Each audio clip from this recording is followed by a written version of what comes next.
What's good, guys? Fantasy Joe back here with my Week 7 wide receiver rankings. If you guys are new to the channel, make sure you hit that subscribe button if you want to bring home fantasy football championships.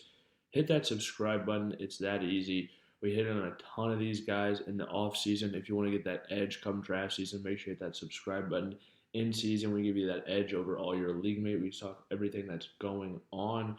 We do waiver wires every week, rankings, buy low, sell highs. I respond to every single comment so you can get nonstop fantasy football advice on your specific situation. So if you're not subscribed, do that if you want to bring home a championship. If you want to beat your friends and family, subscribe. It's that simple. Hit that like button. And like I said, I respond to all comments. Let's dive into these rankings, half point PPR. Obviously, one thing to talk about or discuss, Amari Cooper and Devontae Adams both traded. Devontae to the Jets, Cooper to the Bills.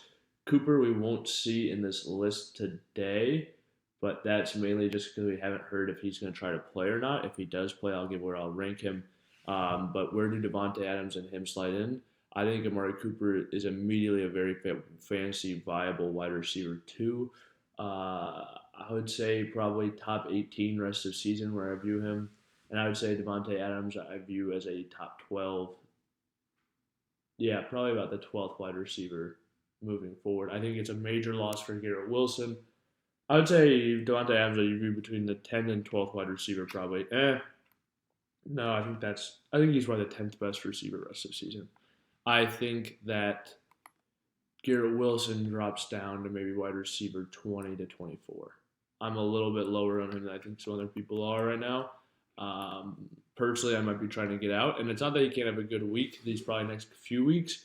It's just after that long season, when Devontae Adams is having games where he gets 14 targets, and then Garrett Wilson I think could have 8, but he was the guy getting 14 before, so just changes things for him. But it should give him more coverage options. I think he'll still be good and very fantasy viable. Just the volume is going to go down overall. Amari Cooper already talked about him, so we'll just dive in. Number 1, Justin Jefferson. He plays against Detroit. Justin Jefferson is smash playing this one. 2, Jamar Chase against Cleveland. 3, Chris Godwin against Baltimore. Should be a high-scoring game. Godwin's been awesome. I feel like they're a little vulnerable in the slot as well. 4, A.J. Brown against the Giants. He's an absolute stud. He comes back. He's just back to doing him. You knew he would be. A.J. Brown's a must-start. 5, Malik Neighbors. Good matchup for him against Philly. Obviously, I hope he plays this week with the concussion. Didn't expect him to miss the last 2 weeks. But we'll see.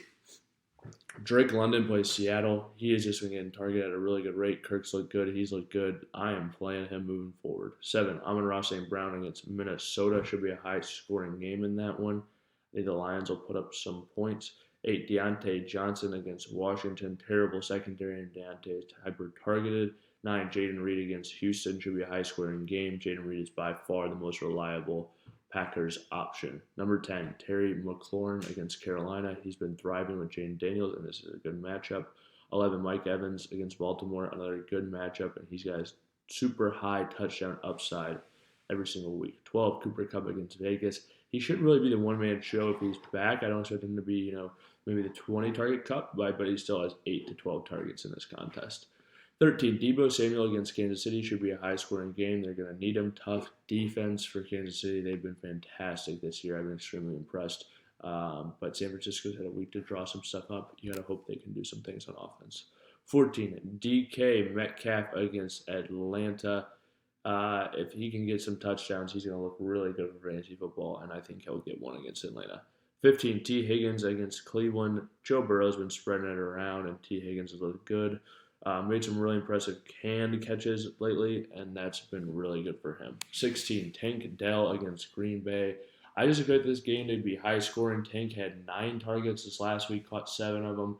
I don't expect him to be matched up with Jair Alexander. I think they'll probably put Jair on Stephon Diggs, which I think can open some things up for Tank as that second option, hopefully, in that game. 17, Devontae Adams against Pittsburgh. He's there because this is the first week of him being in there and all this stuff. I don't think he's really going to have a problem. Again, that's why he's at 17. But if 2 weeks from now, he'll probably be in the top 10.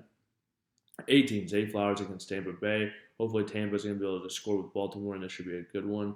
19, Darnell Mooney against Seattle. He's gotten a ton of targets recently. A guy you can roll out there with confidence. 20, Tyreek Hill against Indy. Hill in this one, Indy secondary is really bad, so I'm really hoping Tyreek can figure out a way to have a game in this one. 21 Stephon Diggs against Green Bay. Like I said, I think he likely gets Jair, but he's a really good router. He can open against any CB in football. Brandon Ayuk against Kansas City. Again, should be a high scoring game. Again, they could potentially need to use Ayuk a lot in. 23, Brian Thomas Jr. against New England. He's a stud. I wouldn't mind this off game he had. That was just a tough matchup this last week for Brian Thomas, and I think brighter days are ahead. If you can buy low on him, I definitely would. 24, Devonta Smith against the New York Giants. Smith this year obviously been banged up a little bit, but I think you can play him with full confidence, especially in this matchup against the Giants. Honestly, I think all my top 24 plays, I wrote a lot of confidence in those guys. When I got to 24, I was like, wow, like the fact that Devonta Smith's in my 24, these are good players. 25, Josh Downs against Miami gets a massive boost if Joe Flacco is out there, and I think he is the most reliable receiver on this team moving forward. 26, Jacoby Myers, the guy I would bet on the wide receiver position for the Raiders now that Devontae is gone. 27, George Pickens against the Jets, tough matchup for him, but we'll see if Russ can help him out anymore. Sounds like he might be the starter this week. And 28, JSN, he's been targeted a ton, plays Atlanta. 29, Lab McConkey. If you look, he's had to buy in between, but the last 2 weeks he's had a good amount of targets that he's actually rolled out there. 1 week, I want to say it's 7 or 9 targets, or 7 or 8. Then he had to buy 7 or 8. Could be that post-buy bump as well. Lab McConkey against Arizona. 30, Michael Pittman Jr. against Miami. Since he might play and Richardson might play, if Richardson plays or Michael Pittman is out, obviously, Christian Watson bumps up to my 30 in that matchup against Houston. I think he is a good high upside play for sure. If you guys have made it to this point in the video, please hit that like button, hit that subscribe button. If you have any questions or comments, drop them in the comment section. I will respond as always. This has been Fantasy Joe. Thank you guys so much for watching.